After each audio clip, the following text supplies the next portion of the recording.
Hi, everyone. Welcome to the fourth and final virtual panel of RPA's Assembly Week, Creating Opportunity for All, Building the Housing We Need. And of course, we hope you can join us tomorrow at Pier 60 for our in-person event with New Jersey Governor Mikey Sherrill, New York City Mayor Zohran Mamdani, and many others. Before we get going with the panel, I just wanted to take a moment to tell you about some of RPA's recent work.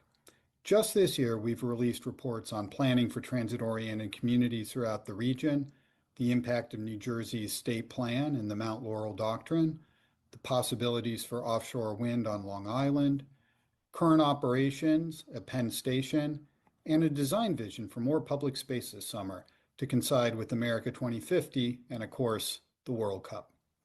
And we continue to advance long-term region-changing infrastructure projects, like the Interborough Express through Brooklyn and Queens, the proposed new rail line, and of course, the need for more housing throughout the region. This need for more housing has never been more critical and never been more clear. And RPA has never been more dedicated to advancing policies to meet this need. Our Pro Homes Connecticut program has won the largest housing package in a generation. The new law reduces parking requirements and helps towns plan for growth. In New York City, we worked with partners to win the approval of 4 ballot measures that'll speed up and increase the amount of housing and affordable housing everywhere in the 5 boroughs.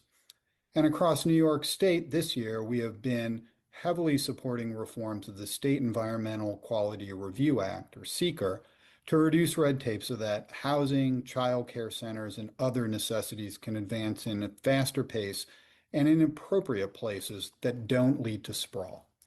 And in New Jersey, we're working with Governor Sherrill's administration to take advantage of underutilized land near transit, the smartest places to build new housing. But changing these policies is only the beginning of this work. We need to make sure that homes permitted on paper can actually be built in reality. And we need to make sure that these homes are improving people's lives, bringing stability and affordability to families, improving health outcomes, creating opportunity and upward mobility, and improving the communities they're in. We'll be exploring these questions on the panel, and I would like to give a huge thanks to Mother Cabrini Health Foundation and Trinity Foundation for sponsoring today's panel and allowing it to be free for all attendees. But before we get to this discussion, I am so excited to introduce Deputy Mayor for Housing and Planning, Layla Bozorg, to give today's opening remarks.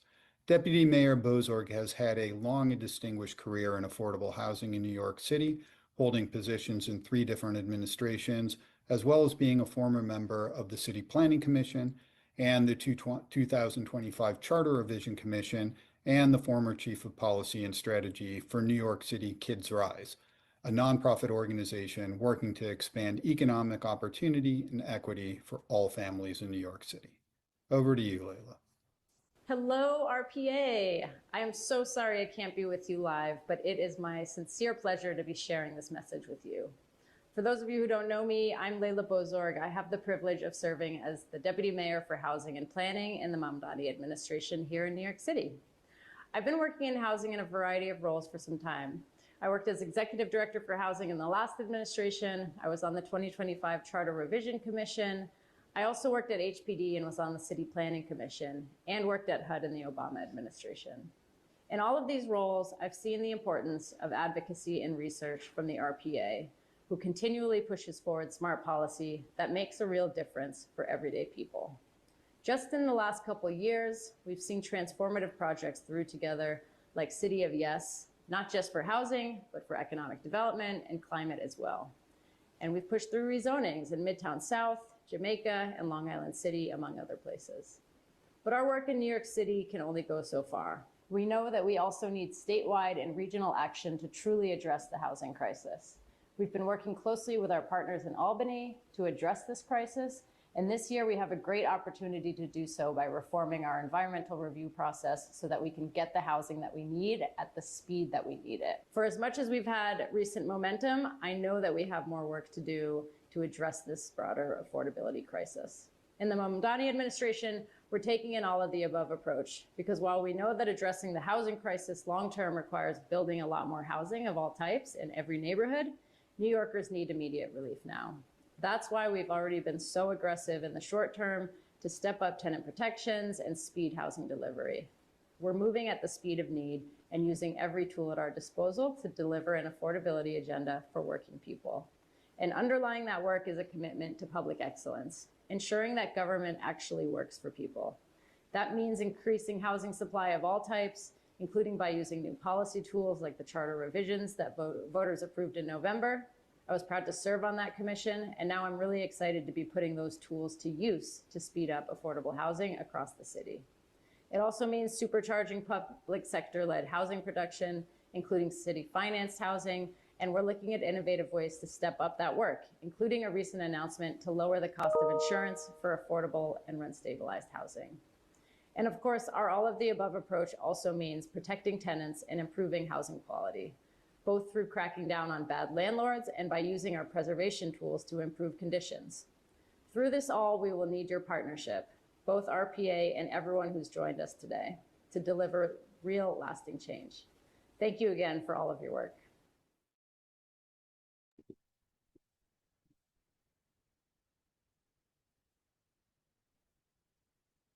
All right, thanks so much, Layla. It is always really heartening to hear folks talk about the regional aspect to our housing needs, our economy, and everything else.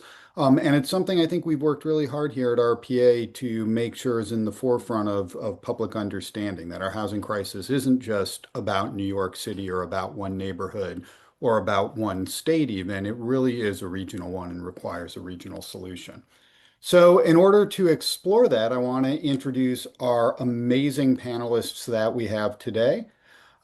First, we have Hugh Frater, who is the chairman of Vessel Technologies, a developer and manufacturer of panelized multifamily apartment buildings, as well as, in addition to a long and distinguished career in many different areas, the former CEO of Fannie Mae. We have Blondell Pinnock, who is the president and CEO of Bedford-Stuyvesant Restoration Corporation, the nation's first and oldest community development corporation, and the former chief lending officer of Carver Bank and president of Carver Community Development Corporation. We have Sarah Kay, the vice president of inclusive solutions at Prudential Financial and vice president and secretary of the Prudential Foundation, leading the company's strategic philanthropy to advance its purpose and commitment to inclusive economic growth. Sarah serves on the boards of Jersey Can, the New Jersey Devils Youth Foundation, and Newark City Parks Foundation. We hope to be joined later by Dr. Diana Hernandez. She's had a scheduling emergency, who is the Associate Professor of Socio-Medical Sciences at Columbia's Mailman School of Public Health, where she's published over 75 peer-reviewed articles and book chapters in leading academic journals, and is a mayoral appointee to New York City's Environmental Justice Advisory Board. And finally, we have the Reverend James Clark III, who is Managing Director of Mission Real Estate Development for Trinity Church Wall Street Philanthropies, where he leads a global initiative to identify and help churches discern, plan, and develop income-generating real estate projects that create sustainable financial capital for ministry and direct social impact in the communities they serve. He's also the founder of Entrust Realty Advisors, which has completed over $5 billion of transactions and managed $1 billion of assets and portfolio properties. So I want to get right into it with how we translate the progress we've made on paper into reality. So my first question is to Hugh. Here in the tri-state region, we've made a lot of big advances with our zoning framework, with the land use framework. We seem to be really primed to be able to deliver housing at scale, but what's the key to actually being able to do it? How do we take what's permanent on paper and scale it up in reality? Well, first, thanks to you, Moses, and RPA for having me here today, and it's great to be here with such a distinguished group. The answer to how to scale is simple to me, at least. Just keep doing what you're doing, but be bold and do even more of it. Across the country. So what do you mean by that? What do you mean by be bold? Well, I think that there are a variety of aspects to that. There's no single simple answer, but one part of being bolder is to embrace innovation. And what does innovation mean in physical real estate? we're by and large building things the way we did 50 years ago. Our company, Vessel Technologies, is a panelized manufacturer and builder that's trying to change that. This is not a new idea, and I'm the first to acknowledge that the road to hell could be paved with modular companies. But if you look closely, you will see significant progress being made. And to get into the policy weeds a little bit, I would encourage all three states to do something that I do not believe they have done already, which is to opt into Appendix N of the International Building Code. What Appendix N is the replicable building section. And what it does is create a process for pre-approving a building design once and then reusing it across multiple sites and jurisdictions. This would save time and money. If widely adopted, it could be one of the more practical ways to unlock productivity gains in real estate and housing without overhauling local control. And why is this important?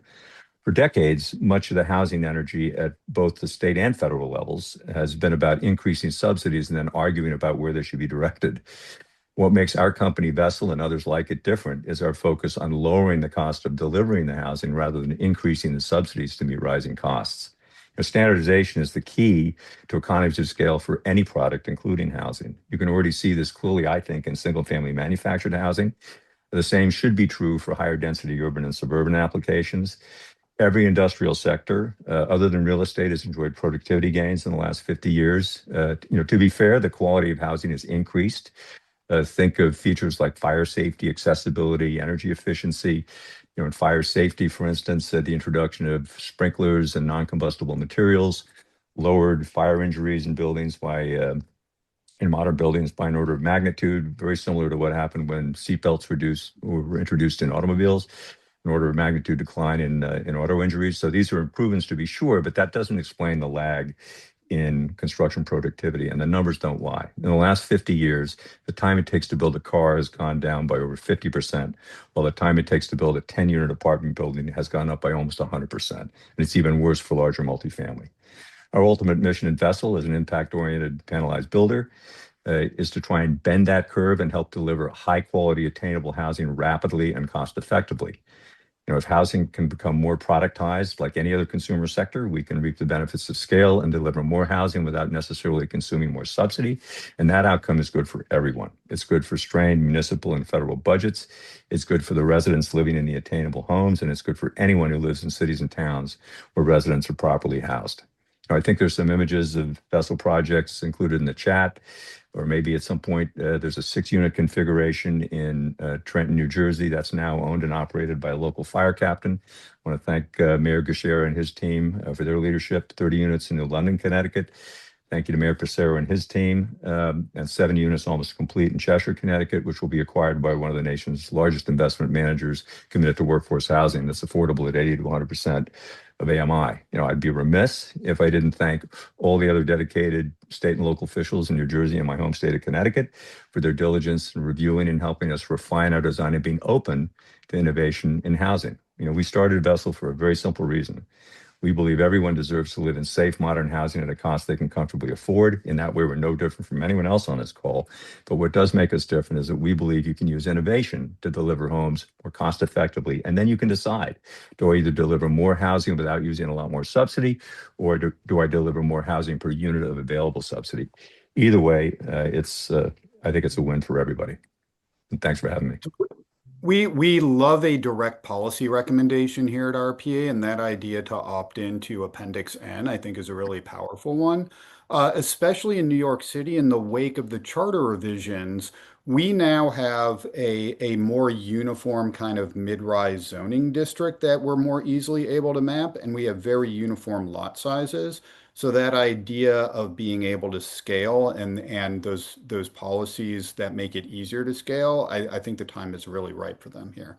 But New York City is a complicated place, and we've got to be able to kind of build the easy things at scale, but we're never going to get away from those big complicated projects because we're a big complicated city.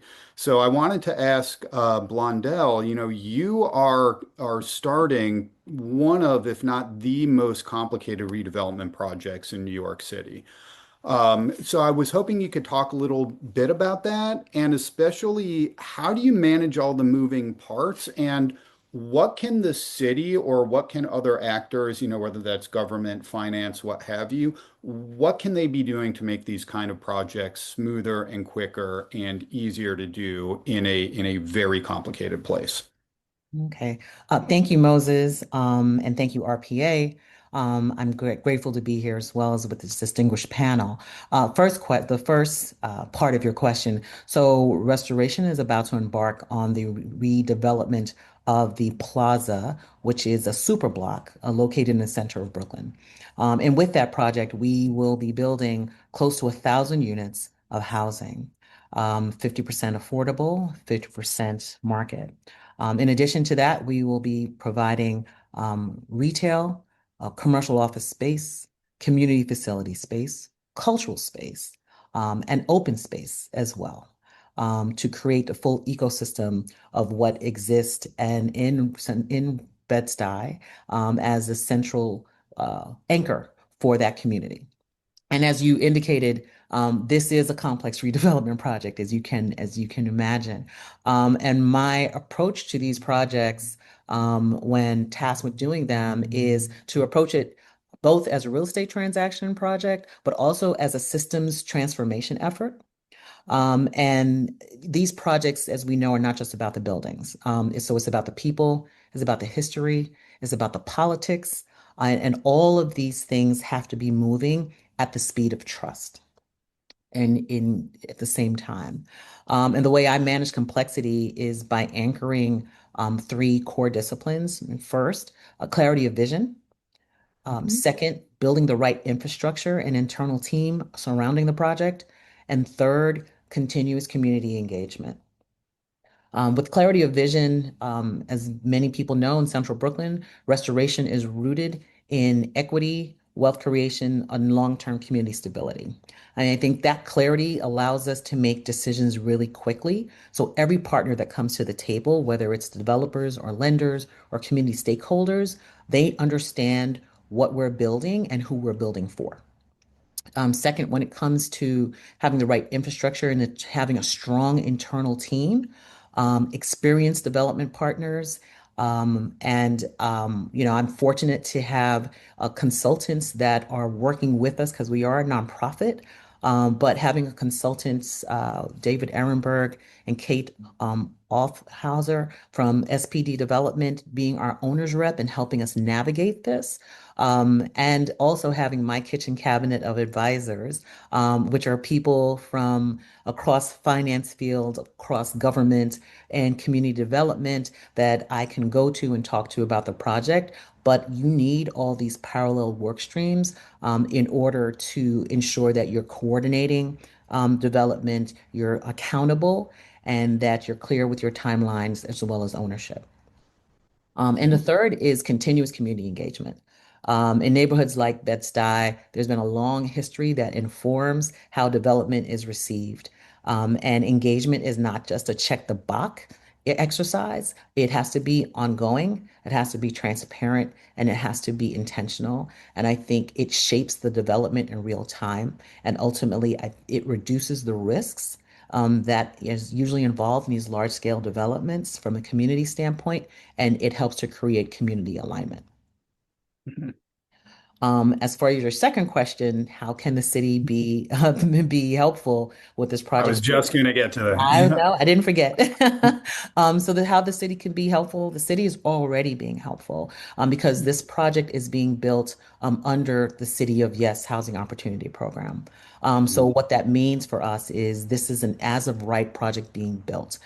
We are able to utilize underutilized land and air rights and not deal with the rezoning. We don't have to go to ULURP, which is the original project that we had, that we're able to get this done faster, particularly given that we are in such a crisis when it comes to housing and affordable housing. And knowing that housing is going to be an anchor to this project, which didn't exist before, I think truly unlocks and opens up the potential for what this project could be and mean for this community. So in addition to City of Yes, we're also utilizing 485X. And so we are able to benefit from that project, from that portion of a program, which also helps us from the standpoint of our taxes, and also making it a requirement to have permanent affordability on that site as well. So, understanding and using the streamlined approvals that the city has through these programs, unlocking and removing outdated restrictions, I think also helps benefit us in what we're doing. And of course, providing flexibility and timely capital will help make this project a reality and leveraging what programs the city is offering us today.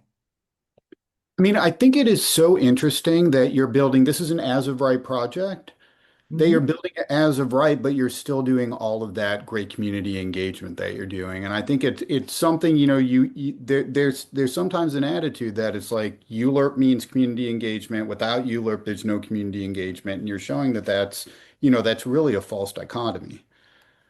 No, that is true. I don't think, and what I think what's important is that the community appreciates the fact that we're coming to them even though they know we don't have to.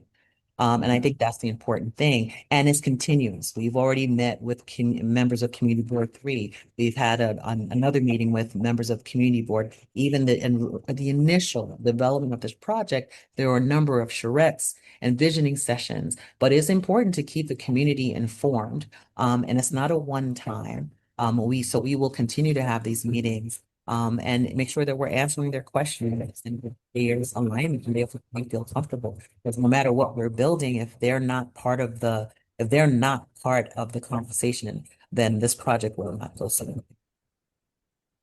Definitely. I know that for Bed-Stuy restoration, it's important not just to have homes for, it's of course important to have homes for people and for folks to live in, but it's also important for the community and it's important for upward mobility, for housing stability. And I wanted to ask Sarah, how do we do more of these type of projects? And what is that key to taking, what might be on paper, great, we built 100 units of housing and that's wonderful, but making that actually something that improves upward mobility, that helps build wealth, and that otherwise, is more than just a place to lay your head at night. Right. Yes. And I echo everybody's comments that I appreciate you having us. And, as we've been talking about, supply is incredibly important, and we are a large investor in the supply side of things. But then how do we pair up the supply with actually helping people achieve financial stability and ultimately wealth at the end? And so, Blondell, I love all the examples that you gave around the Bed-Stuy project around community engagement, because that's incredibly important. One, you have to understand the community needs. You have to understand what are the challenges that have prevented them from getting to financial stability and wealth. And for us, we look at it a couple of different ways. We're looking at affordable financing options. So those who are interested in home ownership, what are affordable mortgages? In Newark, we work with the land bank on leveraging Section 8 housing vouchers to actually use that as subsidies for their first mortgage payments. And so thinking about innovative ways around that. We also partner with a large national organization called Inclusive, that's a membership organizations of community credit unions, and support them on doing their second look program, which is, relooking at applications that have been, rejected on the mortgage side. And then they also have a big secondary mortgage market program where they buy the mortgages off the credit unions. And so allows them to have more capital to provide. And so that's on the ownership side. On the renter side, we also support programs that are helping to build renter wealth and equity. And so, there's a program through the enterprise that has the Renter Wealth Creation Fund that actually allows renters, if they pay on time, they actually get a cashback credit. It could be as small as $25 or as much as $200 per month. And then once the property is sold, depending on how long they've been living in there, they get a share of the profits that come in. And so that's helping to build up that renter wealth. I'm sure many of you know about Isusu. We were one of the original financiers for Isusu as well, and helping to build that credit. And so these are the mechanisms that are helping, we know homeowners build wealth with their home appreciation, but also allowing those opportunities on the renter side so that ultimately they can get to, home ownership at the end if that's what they choose. In addition, we're looking at shared ownership opportunities. We support an organization called Rock USA that's taking manufactured home communities and building resident-owned communities where the residents now own the land underneath their homes. And looking at land banks and land trusts as well, that is keeping affordability at the core. But also allowing the governance process. So it's about that community coming together to think about what are the things that they want within their, housing complex, and making sure that the supportive services is all there, whether it's on the workforce training side, childcare, even health and, energy assistance, anything that we all need to make sure that we're maintaining that stability and ultimately building their wealth. Excellent. I mean, I'm so glad you pointed out a couple of examples that are beyond just, single family home ownership is the road, making sure that renters and also folks in manufactured homes, I think, are really important. That's something that I know our new HPD commissioner, when she was with New York State, was a big champion of is fairness in manufactured homes and trying to build wealth for all the different types of ways people live and all the different types of housing they live in, and not just saying it's only this one type, I think is great. But I wanted to ask. We're happy to be joined by Dr. Diana Hernandez. Thank you for coming.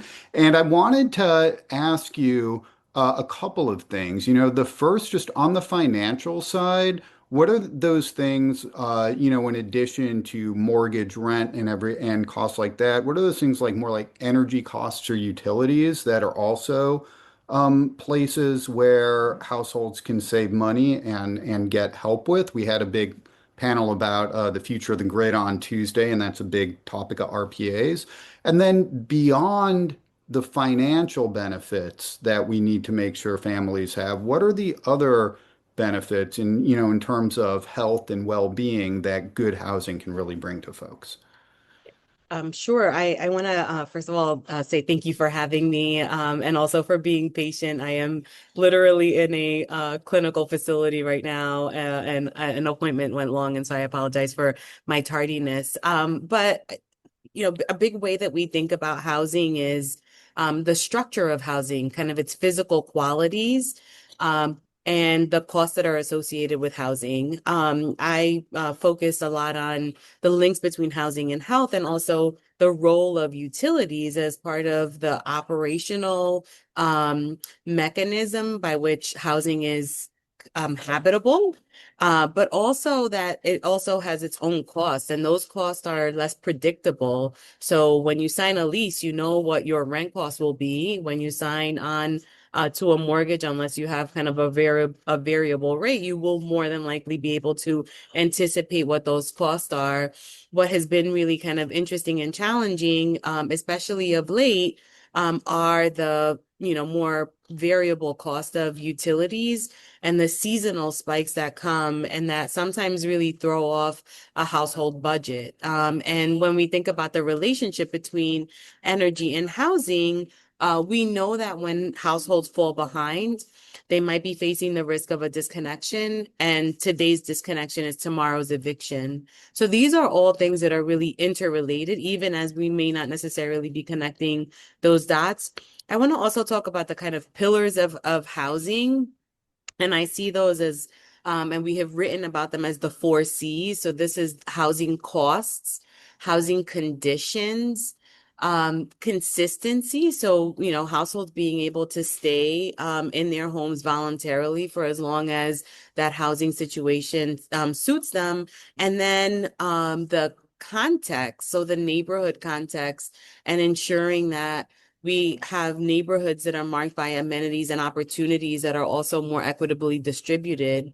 And those actually have implications for health, general health and well-being, the ability to actually exercise and engage in physical activity, which we know are anchors to health, but also just the idea that when housing situations and, in that utility situations are stable, and predictable and, affordable, people actually sleep a whole night. And they're less stressed. They're much more able to also manage their health in preventive ways, and also like manage chronic illness if that is an issue. So there are all of these ways in which the housing and health links are really clear and made more clear. But also when we think about housing in a more complex way, not just only the conditions, but also how people are making trade-offs between affordability and poor housing quality, or affordability and neighborhoods that are marked by more challenges, then we can also see that these are kind of complex issues that materialize into not only shorter lifespans, but also shorter health spans. The amount of years that people are able to live in good health. So we want our housing environments to support that, but they are also need to be supported in ways that are kind of ecologically sound. So it's the household unit, like the apartment that someone might be living in, their building, their block, and their community. So really thinking about those synergies there. Thank you. Excellent. I think those synergies are, so important. And, we don't just write one check to our rent or our mortgage. We write checks to utilities, and we have so many more effects, both benefits and costs, than, just that one thing. And, I think that is so important to recognize that. And these go beyond just the household. They go out into the community. So, for my last question, I wanted to ask Reverend Clark, uh, you know, what would you say are the keys to making sure that the impacts of this new housing go, just beyond who lives there, benefit the broader community, the broader neighborhood, even as far as the broader city? Well, first, again, I want to say thank you to the RPA for bringing this panel together. Moses, again, for your leadership in guiding this discussion.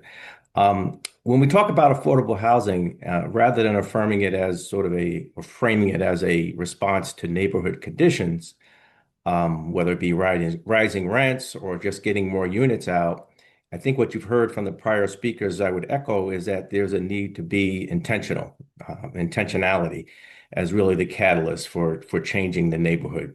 I really appreciate Blondel's reference to a systemic transformation project.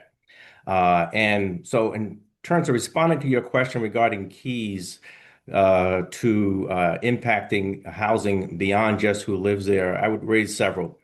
The first is to be intentional in replacing isolation with social cohesion. By that, I mean building housing in vibrant neighborhoods rather than isolated areas of disinvestment. And there are studies that have shown that housing has a greater impact when it's integrated within established neighborhoods rather than, say, an urban outpost.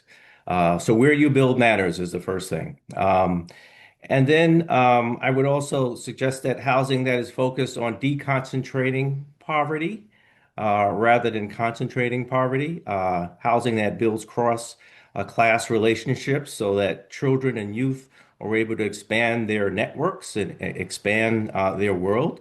And then eventually this type of housing helps to stabilize, may even increase property values, and helps people to thrive intellectually, emotionally, and physically. The second key I would emphasize would be to be intentional in creating housing stability beyond just attracting new residents. And that's the importance of providing stability to neighborhoods by helping residents remain in place, reducing turnover, strengthening community relationships and continuity. The third key I would lift up is to be intentional, and I think you've heard this also, in building and supporting an ecosystem.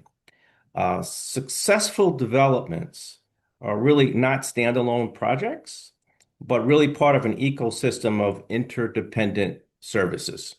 They connect to the community's economic, social, educational, health, and spiritual dimensions, and they provide access to transportation, amenities, and services. So the impacts of what I would call an ecosystem approach is that distressed and disinvested neighborhoods can be revitalized without promoting gentrification, and that residents remain what I call for decades rather than days, and local businesses flourish.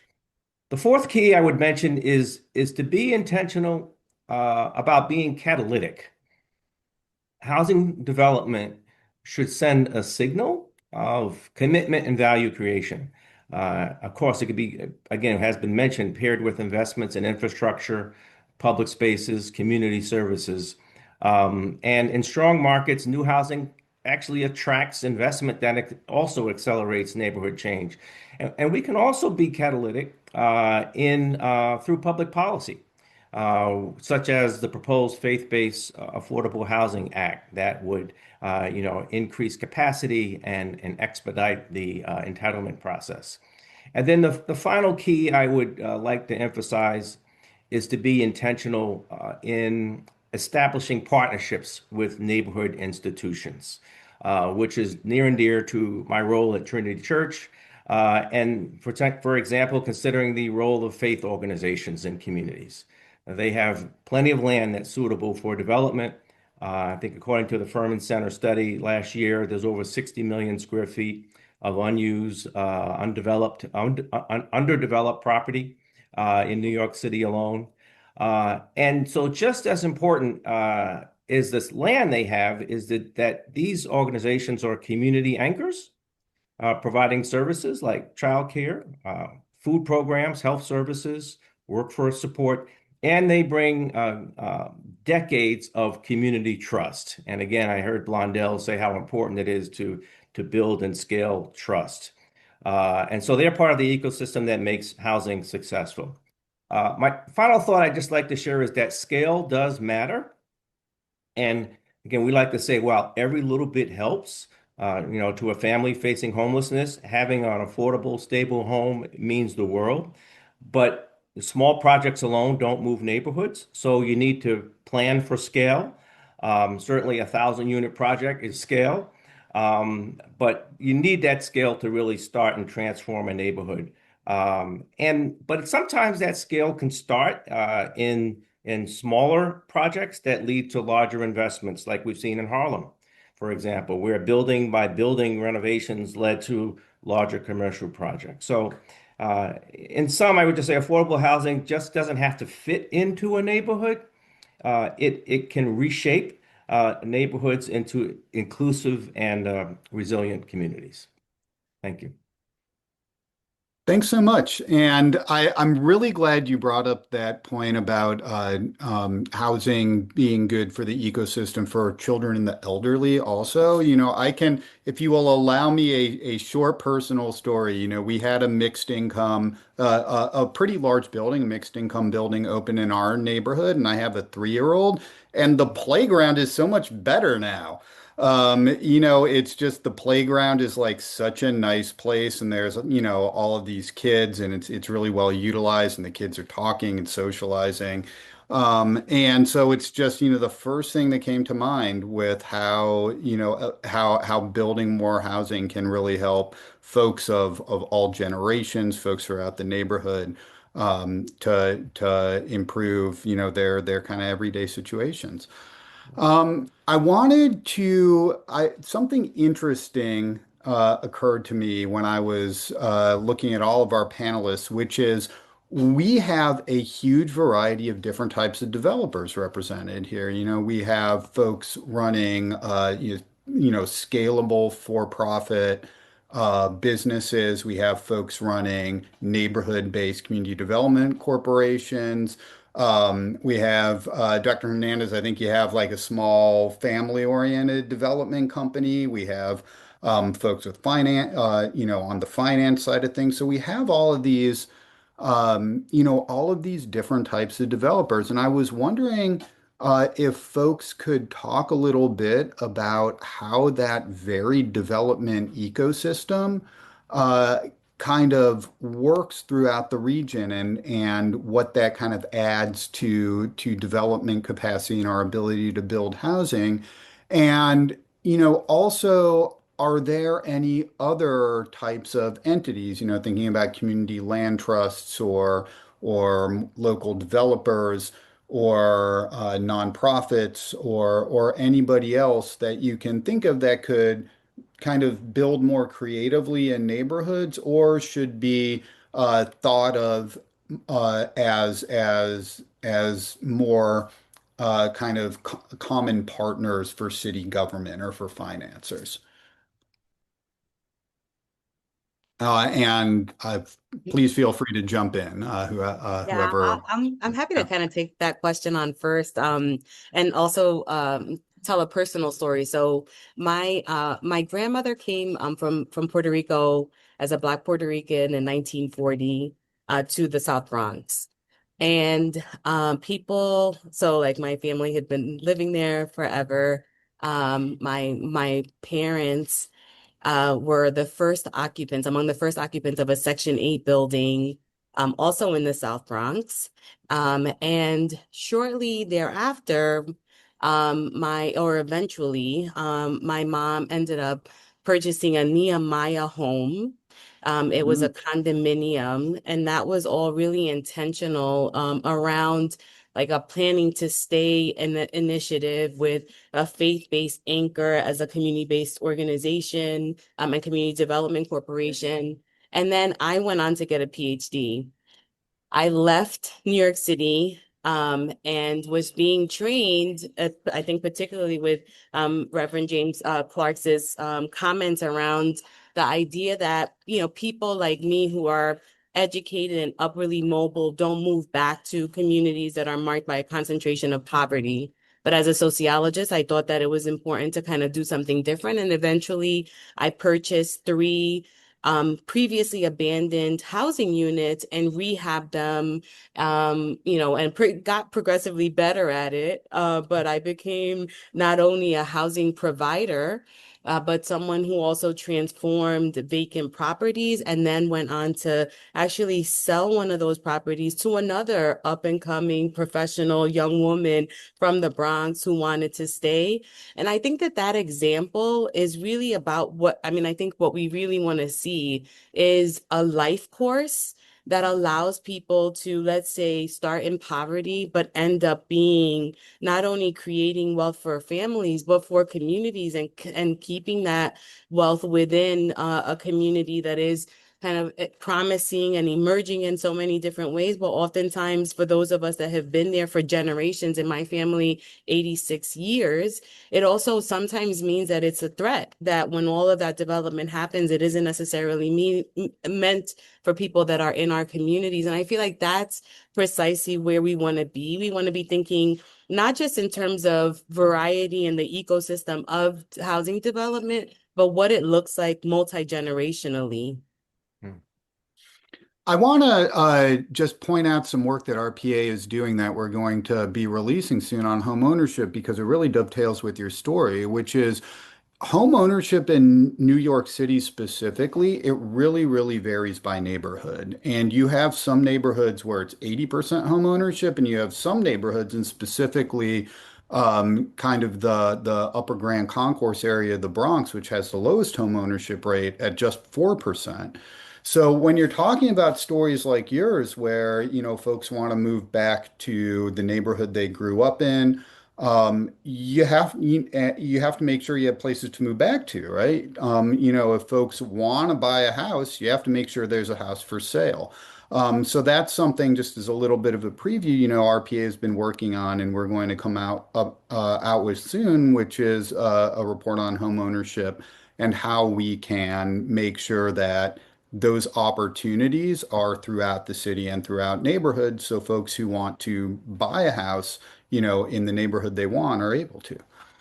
I think, Moses, it's a really, really worthwhile objective. And one of the things that Sarah was mentioning earlier is their work with Azuzu. When I was at Fannie, what we pioneered was really pushing multifamily landlords to do positive rent reporting, and we did the first pilot with Azuzu, and there's some other companies in that business. Fannie and Freddie just announced today, I think, that they are accepting Vantage credit scores, and also they'll do FICO 10T. both of those incorporate for the first time positive rent reporting into their credit scores. And what it has the effect of is creating, for people that had thin credit files before, it creates a fuller file and creates an avenue to the mortgage market that didn't exist before. And I think on average, based on the work we did, we found that it was increasing scores by about 30 to 50 points, which is pretty significant. But I do think that we have to be really, really mindful of how the subsidies are used and where and how we promote homeownership as a goal, because in the last 50 years, the homeownership rate's barely changed. And that has not been for lack of demand side subsidy. We have provided massive subsidy. We could argue, we don't even have to argue, I think where most of it's gone to the upper middle class.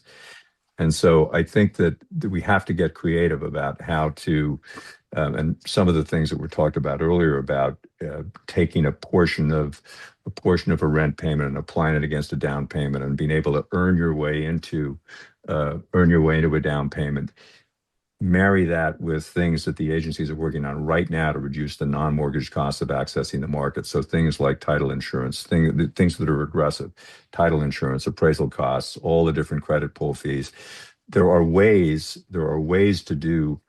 There's no simple answer, but my worry is that if people think that there's a pure single subsidy answer to the problem, there isn't. And I fear that all we've done for 50 years of massively subsidizing ownership is just create a lot more debt.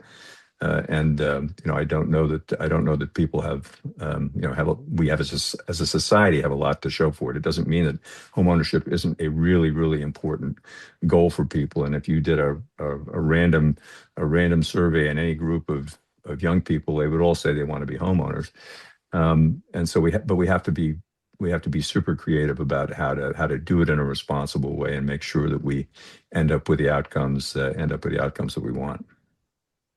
Absolutely. And I think that your point about trying to reduce those non-mortgage costs is really apropos, because they all are all aggressive. One example we have in New York is we have both a transfer tax and a mortgage recording tax, and mortgage recording tax is something that is really only hits folks with mortgages, and if you're a cash buyer, you can get around it. So maybe rebalancing that would be an idea. I'm going to ask somebody to do a quick clarifying question, which is, what is a SUSU? And can you explain for the audience a little bit about what that means? Well, I'm happy to take it, or Sarah could take it, either one. Go ahead, you. Oh, anyway, a couple of really dynamic young guys started a company that was designed to take in, for working with multifamily owner operators and property managers, take a step back. Why is it important? So that's not a trick question. What's the largest monthly expense that most renters have? It's the rent. It's not their utility bill or their cable bill or their phone bill. It's actually their rental payment. And so why have rental payments not been included in credit scoring and reported to credit bureaus? The answer is a variety of answers. A lot of owners prefer to get checks, physical checks, or use ACH instead of doing things electronically. All of that is changing. And so with Isuzu and Pinata, I think, is another one of the companies, there's probably half a dozen companies in this space, are gathering rental information and then reporting it to the credit bureaus.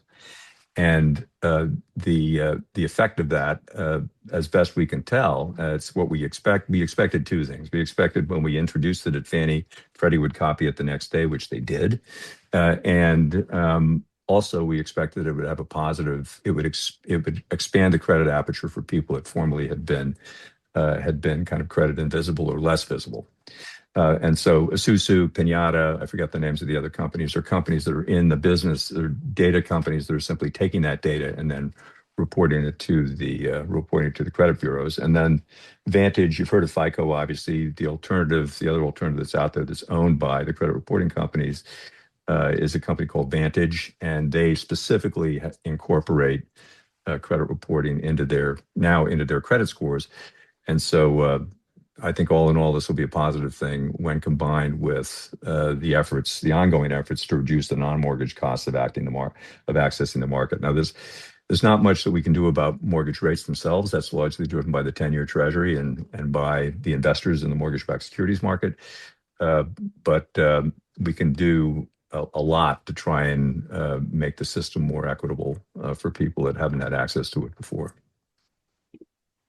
The only All thing right. I'll add to, sorry, Moses, Isusu, is that they also provide zero interest rate rent relief loans for those that are Yeah. unable to pay their rent, and then provide the financial tools and education to get them up and running. But Moses, if I could take another second, the second part of your last question around land trusts. So, we had similar to other organizations, we have, market rate investments. We also have our impact investment portfolio. We have our PRIs, and then we have philanthropic capital. And we leverage each capital for different purposes around housing in the cities that we focus on. And so, particularly with land trusts, that's where we focus our philanthropic capital and really helping to set up land trusts. And that's the pure focus of that is for affordability. I will say land trusts are very complicated. They're not for everybody, but it does allow, the city to keep the homes affordable. And then once that person does eventually leave, they get a little part of the equity, but the next homeowner also gets to purchase that home at an affordability rate.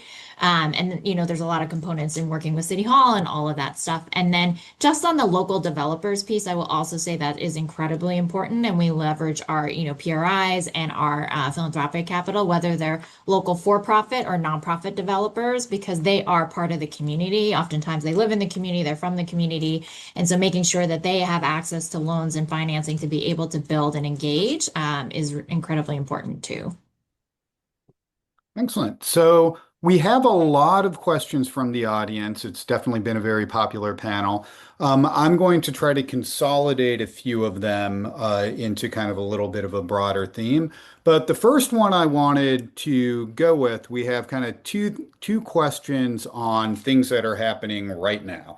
The first is about the Governor Hochul's push to ease the State Environmental Quality Review Act, or SEQR, restrictions or process, especially for affordable housing. So there's a couple of questions. I'm going to read them both, and I'm wondering folks' reactions. Number one, there's a proposal from the governor to ease SEQR restrictions for affordable housing.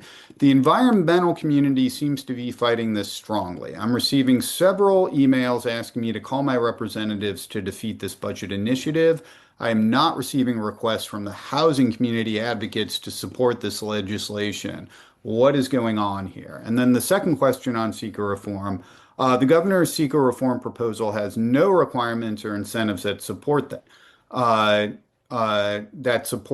claim. I'm not quite sure what the claim is. How can we ensure that the coming building boom will include affordable units? So kind of two separate sides of the question here, but I'm wondering folks' thought on the SEQR reform proposal. What parts of the environmental community or what environmental parts of it are getting opposition, and how to overcome that, or how to work with folks in the environmental community. And then also the affordable housing requirement, and what role affordable housing requirements would or should play in any kind of SEQR reform.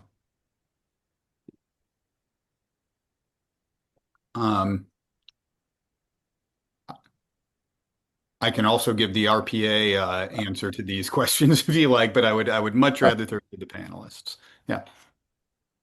Go ahead. Yes.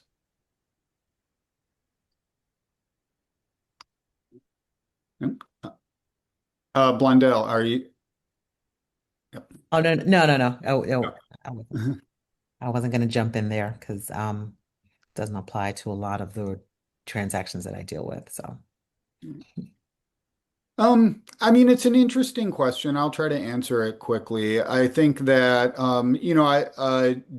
just like the land use process and community engagement isn't, doesn't have to be an either or thing. I don't think in seeker the environmental considerations and the ease of building new housing has to be an either or thing. I think a lot of the seeker reforms are to make it easier to build smart housing in dense transit-oriented areas and less which has the effect of discouraging sprawl development, which is extremely good for our environment. I will say, we take that at RPA as a little bit of a personal charge, as we are very involved in advocacy towards seeker, and we'll try to make sure you get more phone calls from the pro housing community to try to demonstrate the support that exists for that. In terms of the affordable housing requirements, I mean, it's an interesting question. My answer to it is, seeker is an environmental process reform.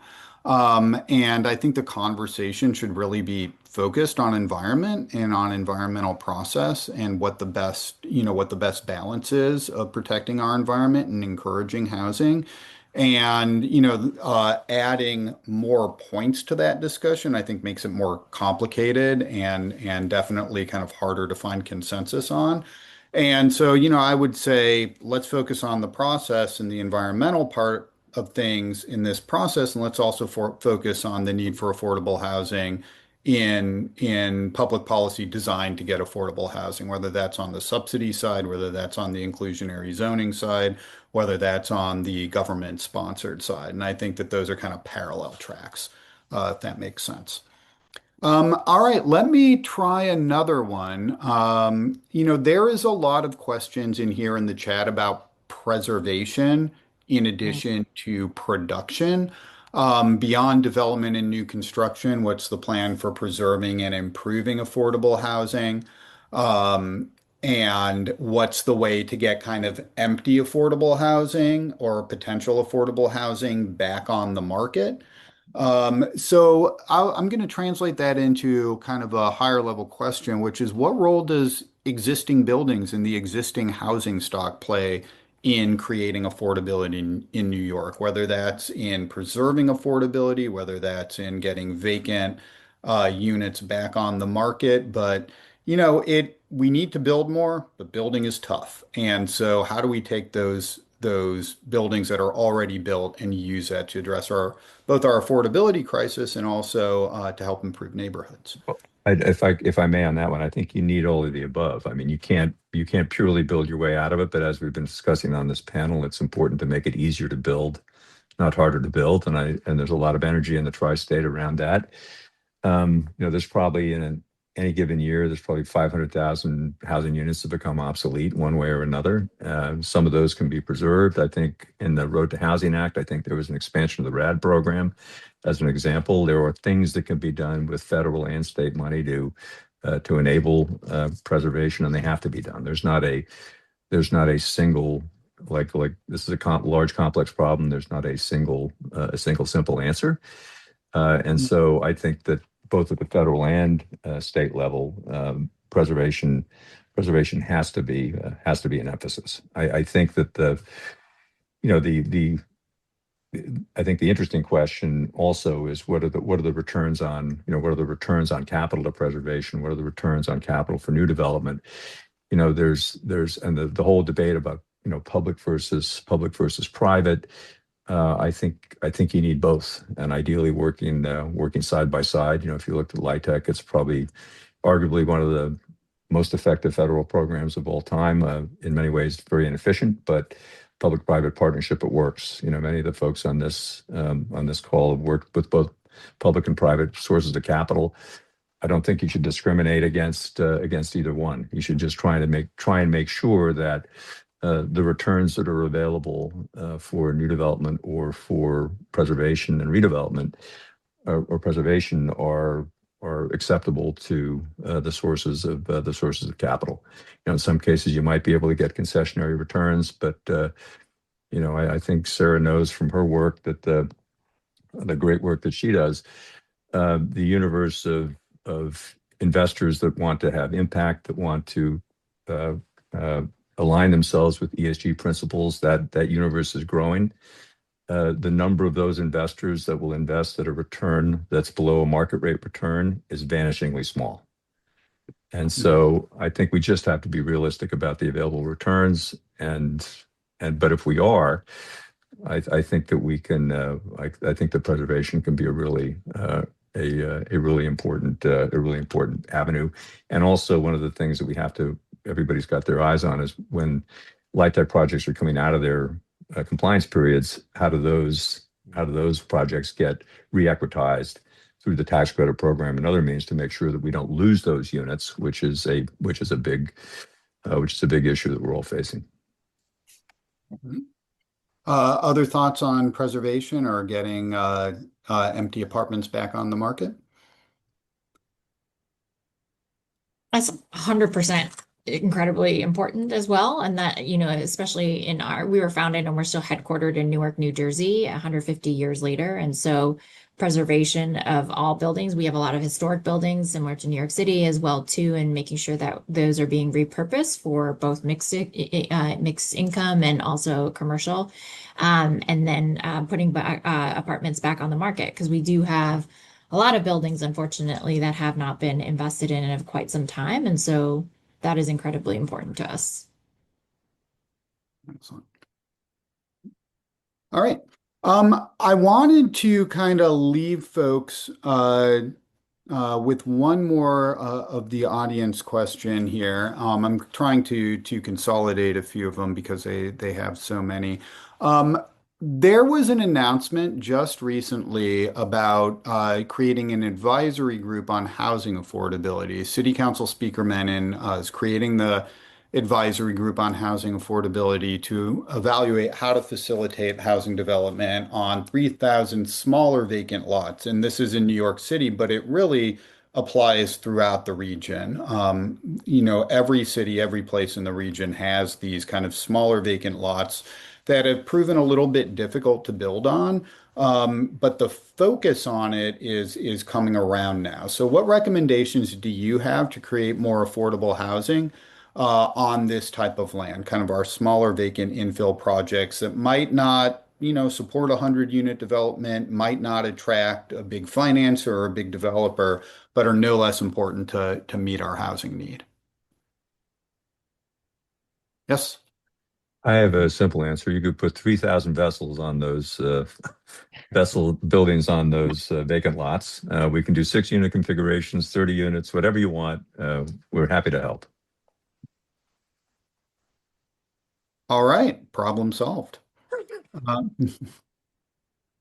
say hopefully there's a CBA that they're putting in place with whatever the community coalition that they're putting together, and thinking about obviously the housing, but also the jobs and, what's the commercial space that's going to be there. And having, we see this with any kind of community shared ownership opportunity, is that those residents, they get a sense of belonging and community that, in isolation can be quite stark. I love Dr. Hernandez, your thing when today's disengagement is tomorrow's eviction, right? And so having neighbors care for each other, look out for each other, but then also, come together to think collectively about what needs to be in place, I think is important.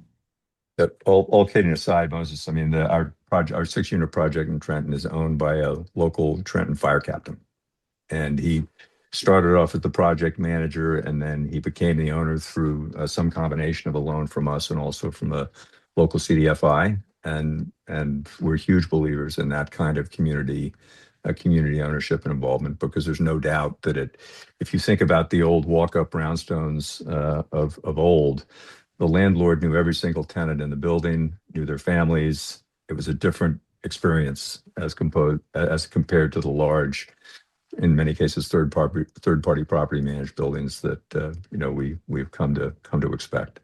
So I think there actually is a real opportunity on those sort of smaller footprints. There's a real opportunity to replicate something like that.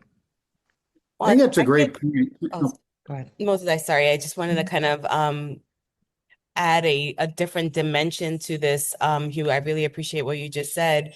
I do think that, making that happen actually might require differentiating between those small landlords and what is necessary for them to be operational and to actually improve their buildings. and maintain their buildings. I think one of the things that's interesting, at least in my position, as a small landlord that owns one of those, like small walk-up buildings, is the idea that like I'm treated in the same ways that like these huge corporate developers that can maintain vacant properties, that can actually like, there's a way in which, from a maintenance perspective, from an evictions perspective, all of these things look very different for small landlords.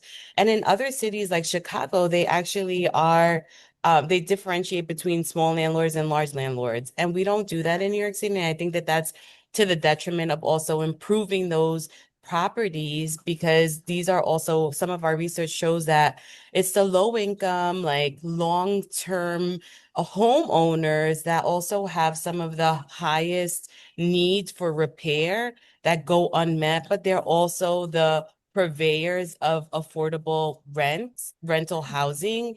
And that like piece of it, I think we have to kind of understand and unlock more from a policy perspective, both in terms of protections, but also routing that existing housing stock toward more efficiency, toward, like the preservation of that kind of housing stock is really key to maintaining wealth opportunities from people, in those communities. Sorry that wasn't so articulate, but there are pieces of this that I think we have to kind of understand and treat, differently from a policy perspective, from a funding perspective, et cetera. I would just want to add, I think, he was right that you cannot build your way into affordability. And I think the city is going to have to play a key role when it comes to preservation from coordinating capital stack. I mean, it's really what it's going to come down to. It's money. And as a nonprofit, a community-based nonprofit that manages and runs some of these smaller buildings, which actually came into our care because these other landlords could not afford to keep running these buildings. And so we understand the needs, and to Diana's point, the need, the maintenance of those buildings where you're not getting the rents necessary to keep those buildings running. It's that is real. That squeeze exists and it's real, whether it's a single landlord that owns it, whether it's nonprofit organizations that own and manage those buildings. So I mean, I think the city's going to have to bring capital stack and ensure that mission building developers and landlords, are able to move at a speed that they can take these buildings and take these units into ownership and manage them. So this is another audience question that this previous conversation might have already answered a little bit, but it's a good segue, which is limiting private equity developers. What is the city doing to reduce large-scale investors and private equity companies from buying multiple housing units for rental income, preventing New Yorkers from owning a home and driving up pricing? And I think this is kind of the flip side of the conversation we just had, is there is a lot of conversation around larger and larger entities buying housing for rental that has traditionally been home ownership housing. And should we be addressing that, and what tools does the government have to address that?